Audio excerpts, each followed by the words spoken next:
This is my squat video for CPPS.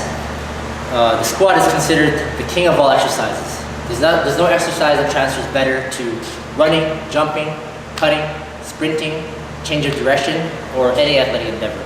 So one of the first ways I teach a squat before they get into a loaded barbell back squat is a goblet squat toolbox.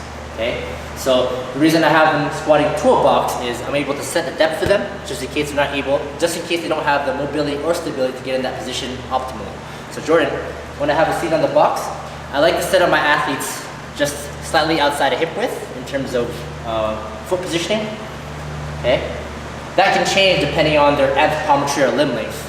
So, but for now, for the sake of this video, we're gonna start from this position. Okay, so we treat it just we're gonna train this from the bottoms up position. Okay, so from this position, you want to create that torque at the hips, like we learned in the hip hinge video. Okay, you're gonna set a neutral posture.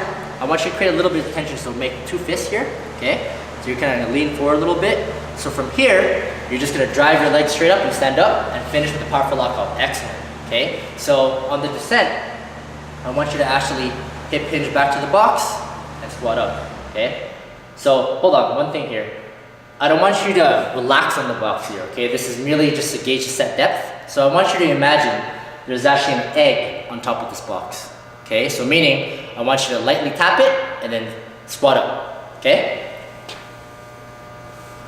Excellent. Give me 3 reps. Good, one more.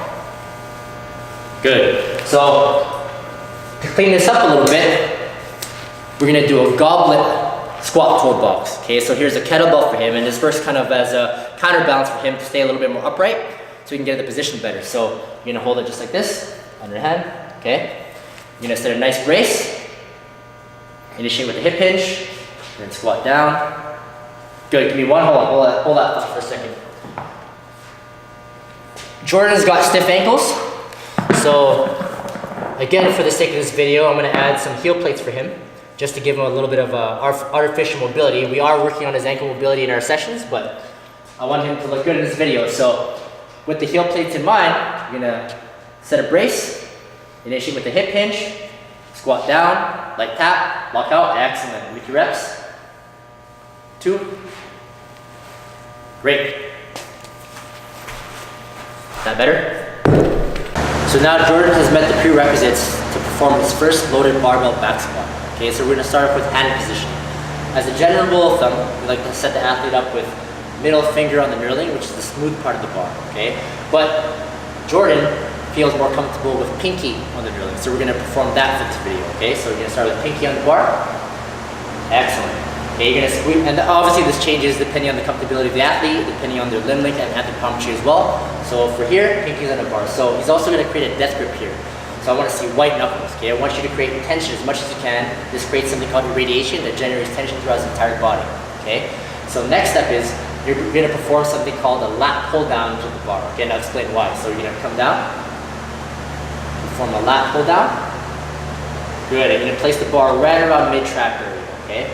Again, this changes on that, depending on the athlete where they feel more comfortable, but for here, we're gonna go mid-trap, okay? So why we perform a lat pull down on the bar is it already sets the athlete up for success. His lats are on tension right away, okay? So the next step is actually gonna tuck his elbows underneath, turning his lats on even more, and that automatically brings his chest up, okay? So from here, he's gonna set a nice belly brace, squat that up, take 2 steps back, shuffle, shuffle. Okay, you don't want to take any more than 2 steps because that wastes a lot of energy for the athlete, especially if they're holding something extremely heavy, okay? So from here, there's 3 main cues that he needs to remember, which is hips back, knees out, chest up. Okay, the hips back cue initiates the hip hinge. So he's gonna form 1 squat, 1 rep here, and we're gonna go over those cues, okay? So we're gonna go hips back, knees out, chest up. Okay, pause, excellent. I want him to pause at this bar on the box because I want him to create tension here. I want him to form the concentric while spreading the floor with his feet, knees out, driving the bar straight up, and lock out. Excellent. Okay, perform 2 more reps exactly like that. Good, one more. Hips back, knees out, chest up, lock out. Excellent. One more. Good, put that back. I just wanted to explain a few things as a coach of things that I look for to perform a proper barbell back squat. Okay, so you're gonna set up exactly the same way in the first video. Pinkies on the knurling, death grip, okay, lat pull down underneath the bar, okay, engage these lats, okay, tuck elbows underneath, brace, squat it up, take 2 steps back. Now the hips back, knees up, chest up cue. So what I'm looking for here is the hip hinge is very, very important in terms of a squat because it keeps the bar path vertical. And that's the most optimal position in terms of applying your leverages towards the squat. Okay, so remember, what gets loaded first gets loaded maximum. Okay, so give me one more rep, hinge back. Excellent, that back.